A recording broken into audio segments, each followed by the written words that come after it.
पूर्वी भाजप काँग्रेसला या देशातून हाकलून द्या असं म्हणायचा. आता भाजप काँग्रेसयुक्त भाजप झालाय. काँग्रेस भाजपमध्ये इतका शिरलाय की भाजपमधील निष्ठावंत सतरंजा उचलायला लागलेत आणि बाहेरून गेलेले पक्षाचा ताबा घेतायत, अशी टीका जयंत पाटील यांनी केली आहे. आता निवडणुका आहेत, प्रचंड पाऊस पडेल, एवढा पाऊस पडेल की त्यात जनता वाहून जाईल. पाऊस पडायच्या विरोधात आम्ही नाही, पाणी तुमच्या घरात आलं तरी आमचा विरोध नाही, त्या पावसात अंघोळही करून घ्या, अशी मिश्किल टिप्पणी करत 5 वर्षांची सत्ता हस्तगत करण्यासाठी हा पाऊस पडत असल्याचं जयंत पाटील यांनी म्हटलंय. भारतीय जनता पक्ष पूर्वी म्हणायचं की काँग्रेसला या देशात हाकला. आम्हाला खरं वाटायचं की बाबा हे आता काहीतरी करतील, बाबा काँग्रेसला हाकलण्याचा काहीतरी प्रयोग करतील. पण आज भारतीय जनता पक्ष काँग्रेसयुक्त भाजप झालेली.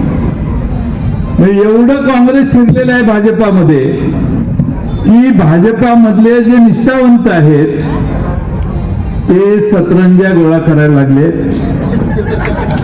आणि हे 72 जे गेलेले आहेत त्यांनी त्याचा ताबा घेतलेला आहे. आणि म्हणून आपण सर्वांनी भाजपचा मुखवटा लक्षात घेतला पाहिजे की यांचा खरा मुखवटा काय. आता निवडणूक आहे, प्रचंड पाऊस पडेल, एवढा पाऊस पडेल, एवढा पाऊस पडेल, एवढा पाऊस पडेल की तुम्ही त्यात वाहून जा. या वेळी मात्र पाय खंबीरपणाने रोवून, पाय जमिनीत रोवून ठामपणाने उभा राहा. पाऊस पडायच्या विरोधात आम्ही नाहीये.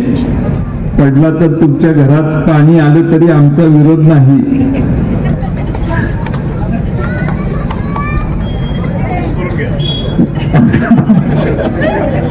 आंघोळ करून घ्या. हे लक्षात ठेवा की याने 5 वर्षाची तुमच्याकडून सत्ता हस्तगत करण्यासाठी हा पाऊस पडतोय. फार प्रेमाने पाऊस पडत नाही. आता निसर्गात ढगातनं पाऊस पडला तरी बाष्पीभवनानं परत तिकडे पाणी जातं वर ढगात, नंतरच पाऊस पडतो. पाऊस पडायचा कधी थांबतो का? तसं ह्यांच्याकडून पडायचंही थांबत नाही, ह्यांच्याकडे परत जायचंही थांबत नाही. हे का, याचा अभ्यास सामान्य मतदारांनी केला पाहिजे.